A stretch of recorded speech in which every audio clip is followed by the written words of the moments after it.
permaneça em nossos corações.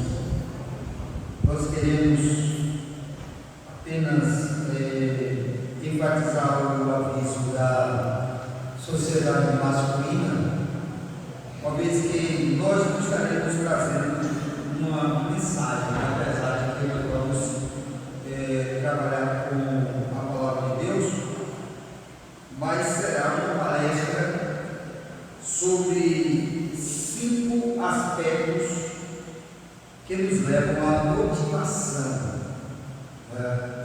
Motivação é uma coisa muito importante. Uma pessoa desmotivada é uma pessoa trabalhosa, difícil. E uma pessoa desmotivada também, ela tem como consequência sempre o fracasso, porque não havendo energia, vontade para alcançar os objetivos, a pessoa ficará sempre em estado de fracasso. Então nós vimos hoje que algumas intempéries da vida, tristezas, decepções, fazem com que as pessoas se sintam desmotivadas. Mas existem ferramentas, tanto bíblicas quanto psicológicas, que nos darão, assim, além de força para que nós possamos estar sempre motivados a despeito de situações difíceis que venhamos enfrentar. Então eu quero desafiar você a motivar seu esposo, alguém que você conheça, para vir assistir essa palestra. E eu creio que será assim um momento oportuno para que nós possamos desenvolver essa virtude que é muito cara, chamada de motivação. Irmãos, nós vamos trabalhar mais uma vez com a mensagem na função, uma vez que nós encontramos em tema propriamente dito, uma série de mensagens sobre o assunto. Hoje nós vamos trabalhar buscando o equilíbrio entre a ira e a fala, o equilíbrio entre esta emoção chamada de ira e a fala, o uso das palavras quando nós entramos em estado de ira. Para basear esta explanação, eu convido você para abrir a palavra de Deus no Salmo de número 37, onde nós estaremos fazendo a leitura dos versículos de 1 a 9. Aqueles que nos acompanham pelo Instagram, pelo YouTube, nós agradecemos a audiência de vocês. Salmo 37 diz assim: não se irrite por causa dos malfeitores, nem tenhas inveja dos que praticam a iniquidade, pois em breve eles serão como a relva e murcharão como a erva verde. Confia no Senhor e faça o bem, habite na terra e se alimente da verdade. Agrade-se do Senhor e Ele satisfará o desejo do seu coração. Entregue o seu caminho ao Senhor, confie nele e o mais Ele fará. Fará com que a sua justiça sobressaia como a luz e que o seu direito brilhe como o sol ao meio-dia. Descanse no Senhor e espere nele. Não se irrite por causa daqueles que prosperam em seu caminho, por causa do que realiza os seus maus desígnios. Deixa a ira, abandone o furor, não se irrite, certamente isso acabará mal, porque os malfeitores serão exterminados, mas os que esperam no Senhor possuirão a terra. Deus aplica a sua palavra em nossos corações. Convido o nosso converto para pedir a bênção do Senhor.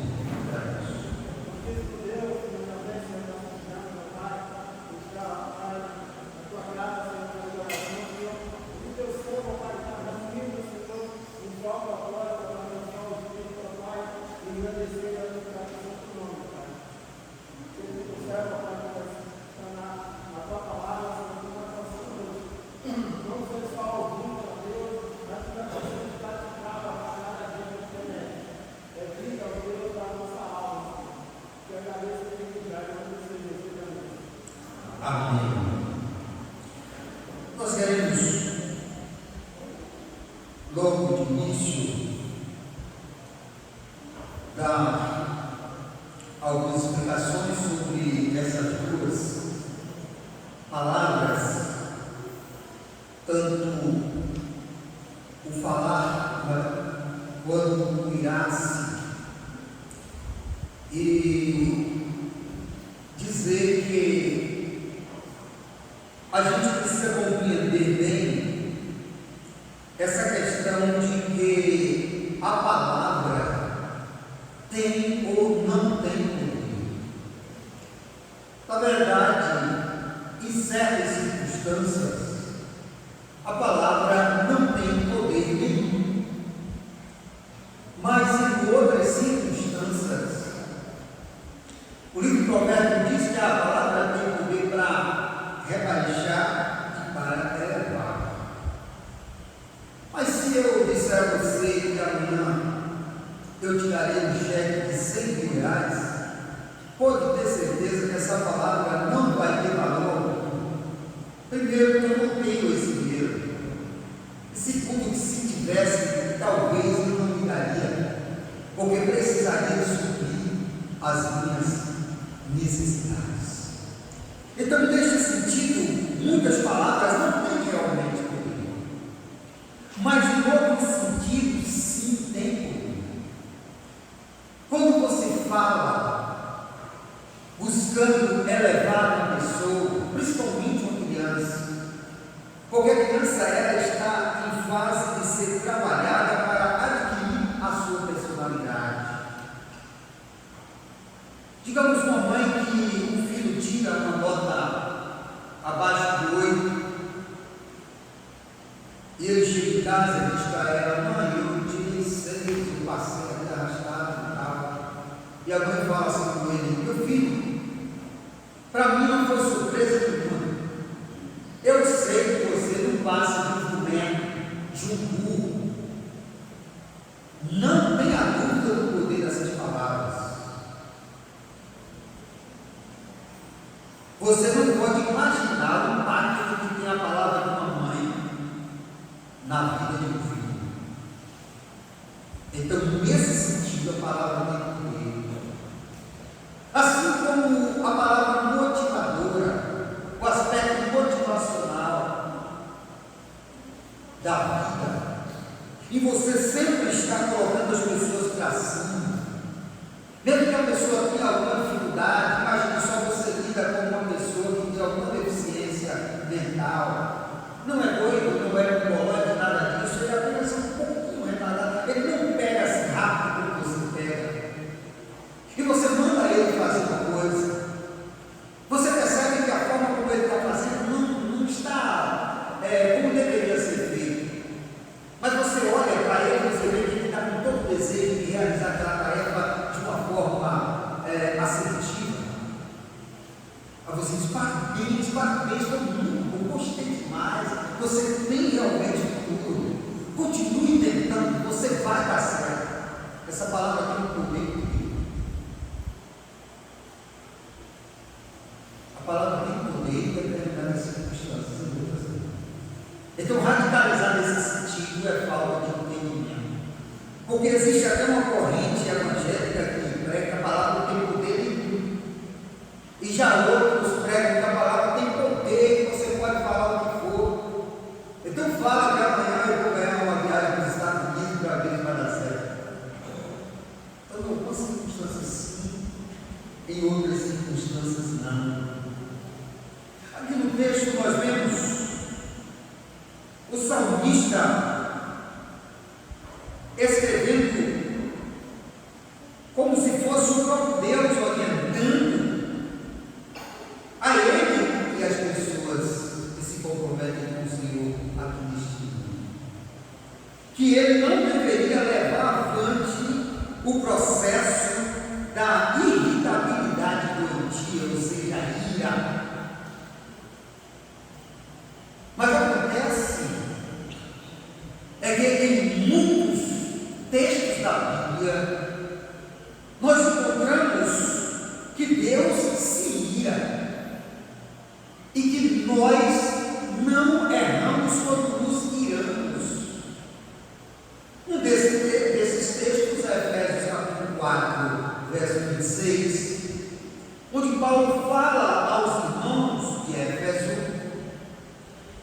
E eles poderiam se irar, mas o que eles poderiam, não deveriam, era pecar.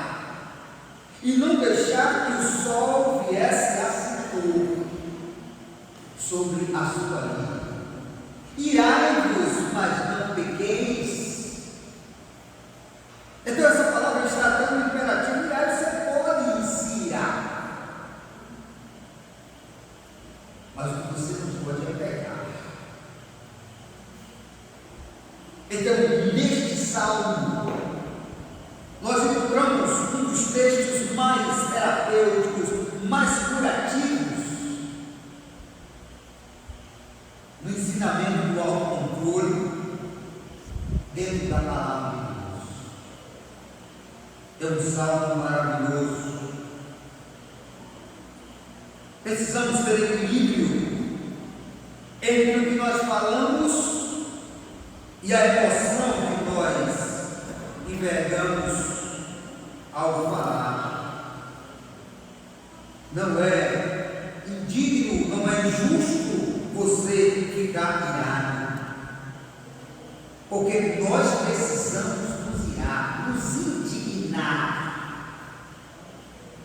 com certas coisas que acontecem, até mesmo no seio de nossa família, porque este processo de indignação vai nos motivar para a ação de correção daquilo que está fazendo mal. Então é preciso muitas vezes nos indignarmos com coisas que estão levando ao erro, ao prejuízo e muitas vezes até a morte. Então a indignação para a correção não é antibíblica. O que é antibíblica é a ira para a destruição e não para a restauração daqueles envolvidos no processo. É com o espírito de pacificação, é com o espírito de calma que Deus fala conosco, exigindo que nós nos associemos a este mesmo espírito. Senão nós continuaremos sendo vencidos pelo pecado da ira, e muitas vezes nós manifestamos isso em ação, ou seja, nós agredimos, nós jogamos algo nas pessoas, nós batemos na rocha de Moisés. A rocha era Cristo, ele bateu no próprio Cristo e o Pai não perdoou. Por isso ele não entrou na terra prometida. Mas muitas vezes nós também somos tomados de ira e agredimos o nosso filho, ou às vezes outra pessoa, com força, com uma ação violenta. Ou às vezes nós somos tomados por uma ira que não é manifesta. Ficamos como um vulcão, cheios de larvas por dentro, a ponto de explodirmos, e sorrimos, e abraçamos as pessoas, e alguém às vezes fala comigo, fala com você, e a gente sorri, quando por dentro a gente está até aqui com aquela pessoa. Eu já presenciei uma cena dessa, e duas pessoas, uma estava saindo do salão, e aí foi conversar com a outra sobre se gostou do teatro, e aí falou, como é que você vai? Aí, meu amor, como está você, querida, amada, chuchu da minha vida, que maravilha de ver.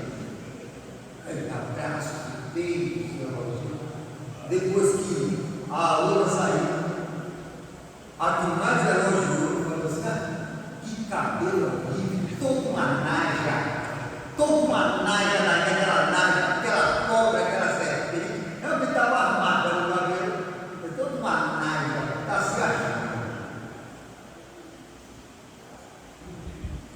É isso. Ira contínua. Ninguém sabe como nós estamos vivendo. Mas é Ele. E Deus deseja que nós, assim, estejamos vivendo. E outras vezes, além da ação, além da introspecção do sentimento, vem a palavra.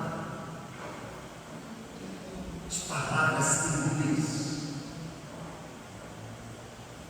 os pavões, os desejos de o diabo que te carrega. É ira. A ira inflamada. Já foi tarde. Lá na frente, talvez duas pessoas discutindo, um falou, lá na frente o diabo te ataia. Você não sabe o que é. Que se cabe. Que porra. Palavras duras, de descontrole, que demonstram o quanto nós estamos feridos no nosso coração. Este tipo de ira, Deus quer nos livrar. Até porque quem conserva este processo em seu ser está fadado à doença, principalmente a gastrite nervosa, que evolui para a úlcera e em seguida o câncer. São pessoas que não conseguem se desligar do sentimento. Passaram-se anos, porque a dor, aquela agonia, aquele desejo de vingança continua ali.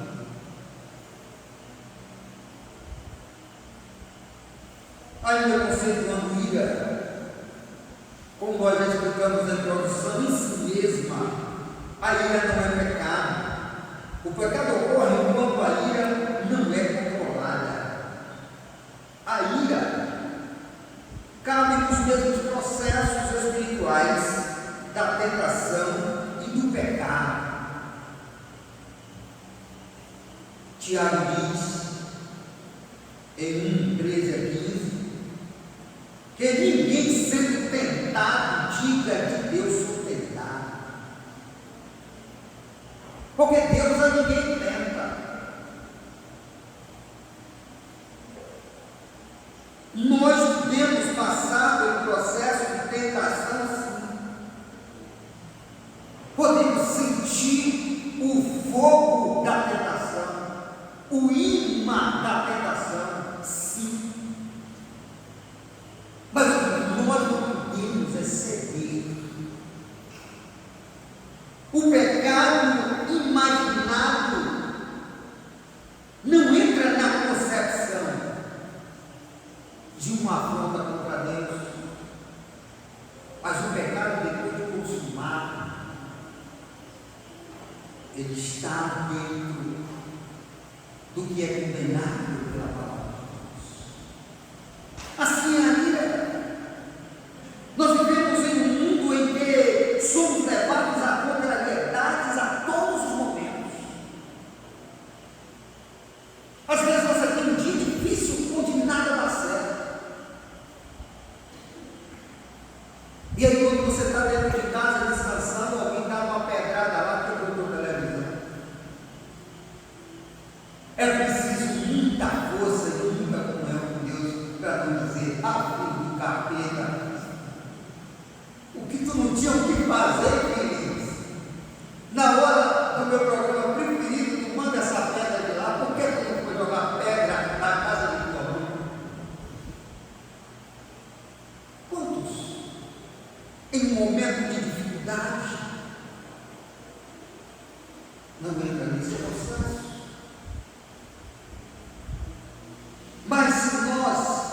mesmo tendo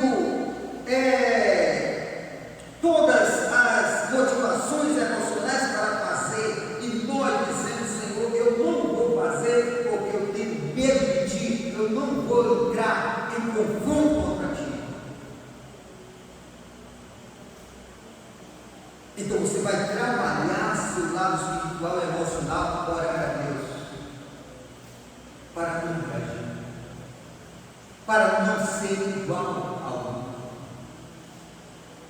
Por isso que ele começa o texto dizendo,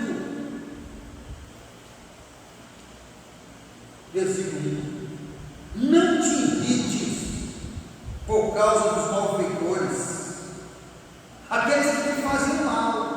Quem são os malfeitores? É aqueles que te fazem sofrer, não é?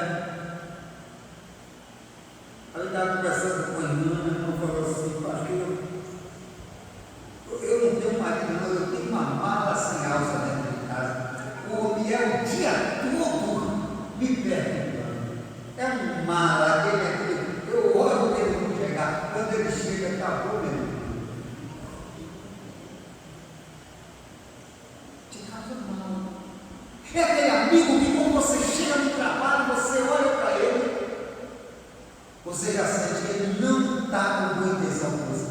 Alguma coisa ele quer provar com você. E você naturalmente é levado a se armar, a utilizar mecanismos de defesa.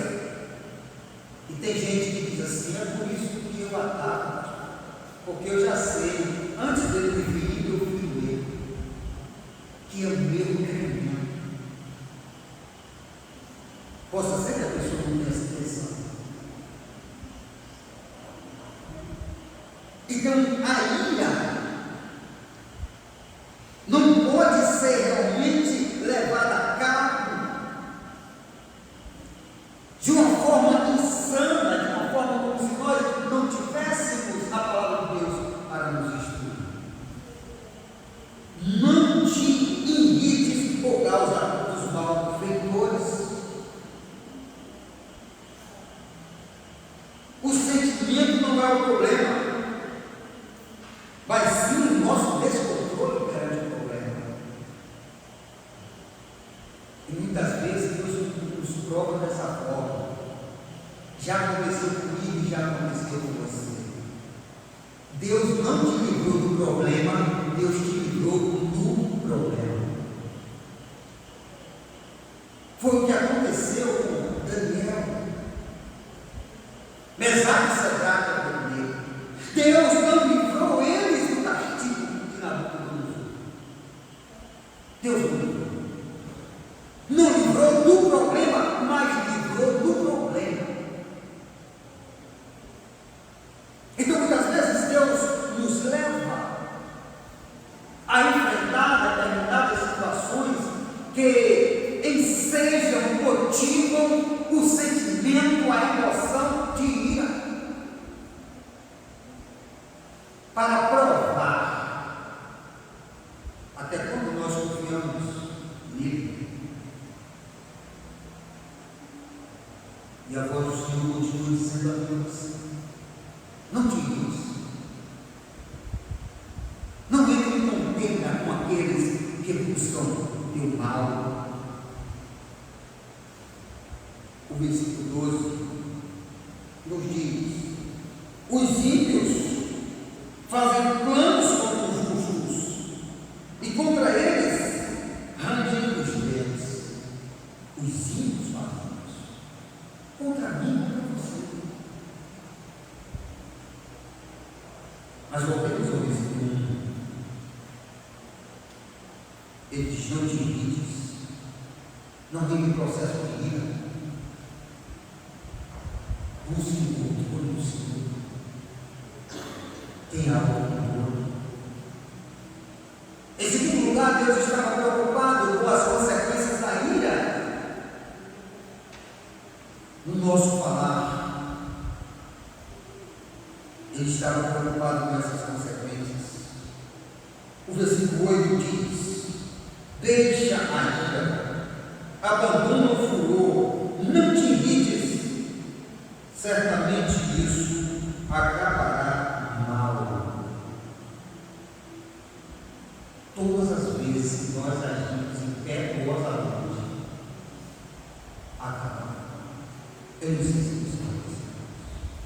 Eu não sei se tinha cabeça antes de tomar a decisão. Talvez eu vi uma mãe, o filho deu prejuízo a ela, pensou uma pegada, não sei o que, no farol do carro, pelo carro em cima, ameaçou ele até ir embora. A mãe pegou o menino e uma mulher assim, uns 11 anos, 14 anos, deu pancada dele com uma vara chamada cipó-pavão. Quando o menino caiu no chão, ela pisou no pescoço do menino e começou a esfregar, totalmente descontrolada. O menino foi levado para o hospital quase morto e ela queimava em culpa, ela queimava em remorso, porque quase matou seu filho por causa de uma peça de carro. É isso que Deus está tentando nos dizer. Isso vai acabar mal. Não vai acabar bem. Então é muito importante quando nós pensamos em agir, que nós meçamos as consequências de nossa ação.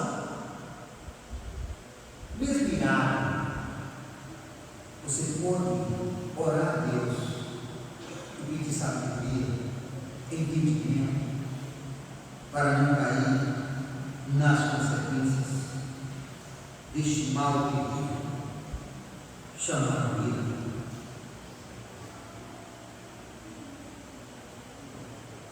Isso acontece conosco e muitas vezes imitamos Caim e cedemos ao pecado. Foi o que aconteceu com Caim. A sua ira era tanta que ele não conseguiu o controle nem mesmo para ouvir a voz de Deus. Gênesis capítulo 4 e versículos 6 a 8. Veja, meu irmão, como é o processo da ira no coração de alguém, mesmo sendo conhecedor das coisas de Deus. Então o Senhor lhe disse: porque você anda irado, e porque a tua cara está fechada, se fizer o que é certo, não é verdade que você será aceito, mas se não fizer o que é certo, eis que o pecado está porto à sua espera, o desejo dele será contra você, mas é necessário que você o domine. A ira está te consumindo, mas você precisa dominar.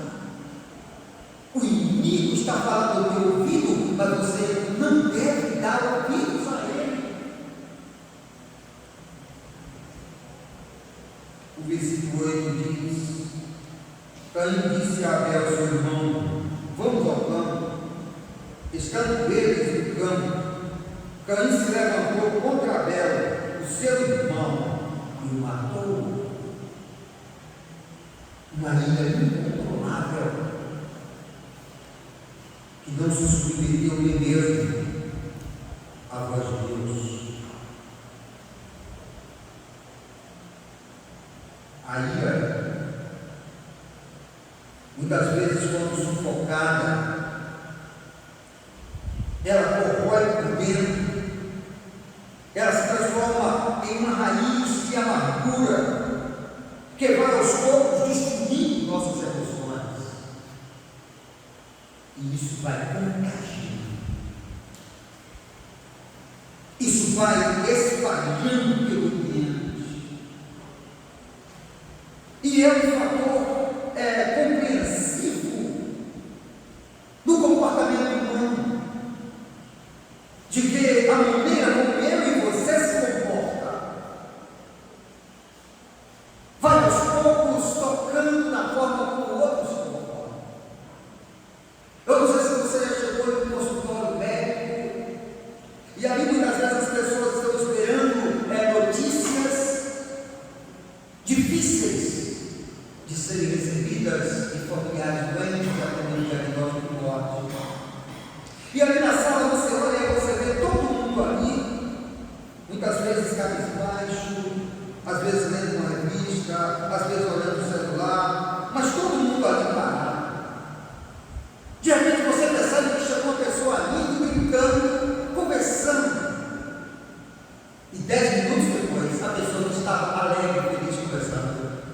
está no mesmo clima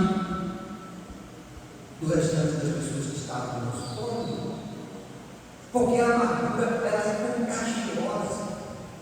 A raiz de amargura, ela contagia, ela vai para o coração de outras pessoas, ela vai contaminando.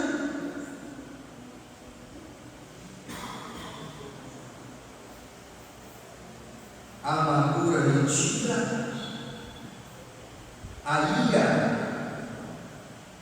não tratada vai corroendo a alma e também o corpo. Por isso o autor, falando aos Hebreus, ele diz: e nenhuma raiz de amargura nos leve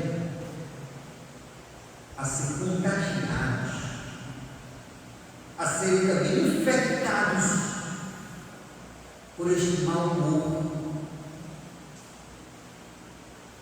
que só traz prejuízo para a emoção e que só traz tristeza para o ambiente. Hebreus 12, 14 a 15. Em terceiro lugar, nós queremos analisar no texto algumas ferramentas de controle contra ele. O mesmo texto que revela as origens e revela as ações da ira, o mesmo texto que dá as ferramentas para que nós saibamos lutar, enfrentar a ira. O recado de Deus para nós nessa noite é para que nós deixemos a ira descontrolada. Deixa a ira, abandona o furor. Esse estilo de vida vai te levar à ruína, terminará mal. Versículo 8, no capítulo 37. Quais são essas ferramentas encontradas no texto? Primeiro, o texto nos diz que nós precisamos nos agradar de Deus. Primeira ferramenta contra a ira: agrada-te do Senhor, e Ele satisfará os desejos do teu coração. Ou seja, busque estar contente, busque estar em paz, mesmo se você estiver passando dificuldades que te ferem, que te corte na vida. Se agrade de Deus. Nós aprendemos no exemplo de Maria, quando ela estava sendo acusada até mesmo de adultério. Então ela disse: o meu espírito se alegra em Deus, o meu Salvador. Ele atentou da baixeza, da humilhação de sua serva. Ela não estava bem, ela não estava feliz, ela não tinha motivos. Era um momento difícil para toda a família naquele momento. José pensando em ir embora, deixá-la secretamente, porque não se sabia se aquela história era realmente verdade. Diante de toda essa dificuldade, ela se alegrou em Deus. Eu me alegro, meu Salvador. Eu me agrado, meu Deus. Eu estou contente. Eu sei que meu Senhor, Ele não me desampara. Ele vai cuidar de mim. Se agrade do Senhor, de tudo que Ele já fez com você. Pense em todas as bênçãos que Ele já te deu, te ofereceu. E se agrade dele. Primeiro passo para que você possa vencer a ira: se entregue ao Senhor, entregue o seu caminho ao Senhor. Versículo de número 5 diz: entrega o teu caminho ao Senhor, confia nele e o mais Ele fará. Entregar o caminho a Ele, saber que Ele está no controle e que nada de mal vai nos acontecer. Nós estamos nos seus braços. Essa entrega é realmente não mais lembrar-se de nada que possa nos dar campo da força, do campo humano, de solução para os problemas. É como se nós estivéssemos no fundo do poço, como Jonas estava, e não restava mais outra solução para ele, a não ser orar a Deus, apelar para Deus. Naquele momento, Jonas entregou o caminho dele ao Senhor. Jonas confiou no Senhor, e Deus fez muito mais, restaurou o seu ministério e deu-lhe uma quantidade de almas que nenhum missionário conseguiu jamais. 120.000 pessoas receberam a Cristo naquele dia, através da pregação de Jonas. Então vale a pena que nós, ao invés de estarmos com o nosso coração voltado para a dor, para a amargura, para a ira, nós entreguemos o nosso coração a Deus. A terceira ferramenta é descansar no Senhor. Versículo de número 7 nos diz: descanse no Senhor. Descansar em Deus é muito difícil isso. Você está vivendo problemas insolúveis à sua vista, e você dormir acordado pelo Senhor esteja do teu lado. Você está descansando, eu sei, aconteça o que acontecer, Deus está no controle. Não vai adiantar nada entrar em desespero agora. Deus está no controle. Foi o que disseram aqueles meninos que estavam ali na Babilônia. Quando Nabucodonosor disse: eu vou colocar vocês na fornalha, ele disse: pode colocar. Se o Senhor quiser, nós vamos morrer queimados. Se o Senhor quiser, Ele vai nos livrar. Mas saiba de uma coisa: nós estamos descansados no Senhor. Nós sabemos que Deus tem o melhor para nós, ou queimado ou não queimado, Deus tem o melhor para nós. E quando nós descansamos em Deus, nós temos uma outra visão da vida. Nós temos outra estrutura para enfrentar a luta que dia a dia nos aborda. E a terceira fé, a quarta ferramenta, é no mesmo versículo, versículo 7. Esperar no Senhor. Espera no Senhor. Esperar no Senhor. Os teus esforços, as tuas orações, as tuas lágrimas, a salvação do teu filho, a porta de emprego aberta, a tua formatura, a tua casa, a tua vitória espiritual sobre qualquer pecado. Espera no Senhor, confia nele e mais livrar. São ferramentas, irmãos, que pulverizam a ira no nosso coração. E finalmente, a ira do falar tem o mesmo processo do fogo. O que é fogo? Segundo o processo químico, fogo é a soma de calor, combustível e oxigênio. No lugar onde esses elementos se unirem, haverá fogo. Calor, combustível e oxigênio é a fórmula do fogo.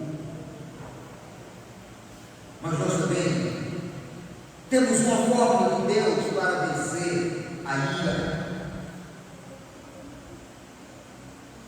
Não se dobrar à ofensa, ao sentimento e à ação. Às vezes a gente passa momentos em nossas vidas, as mulheres que passam por alguns processos de um vídeo, sabe disso? Que qualquer coisinha é motivo para uma reação nervosa, né? É o sentimento, é a ofensa. Qualquer coisa me ofende, me sinto ofendido. Sentimentos, acumular sentimentos que fica aqui, eu estou sentindo uma dor.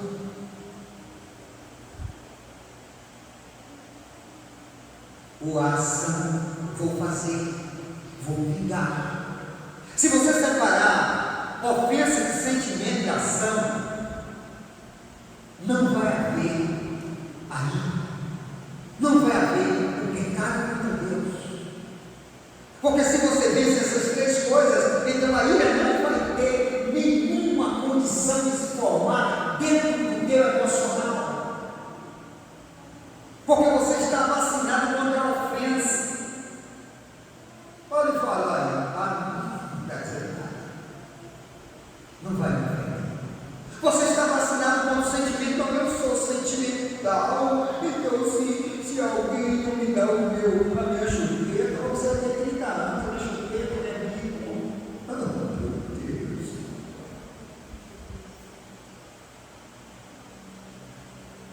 Se você não praticar a ação de revide, não vai haver. Aí não vai encontrar espaço no teu coração. A mansidão é o grande remédio de Deus contra a ira. A mansidão vai nos dar autocontrole, e no autocontrole Deus atua. No autocontrole Deus age. No autocontrole Deus tem possibilidade de nos usar para sermos uma bênção em suas mãos.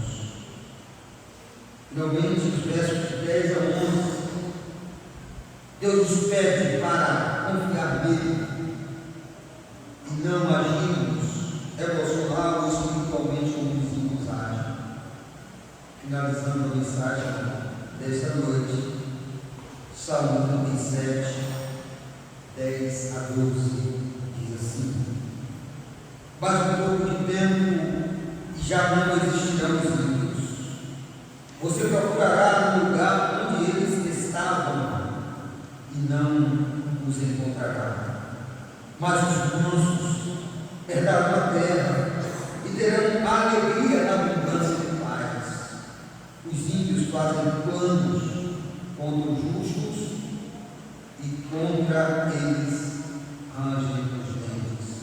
O versículo 3 diz: o Senhor dá risada dos ímpios, pois vê que o dia deles está chegando.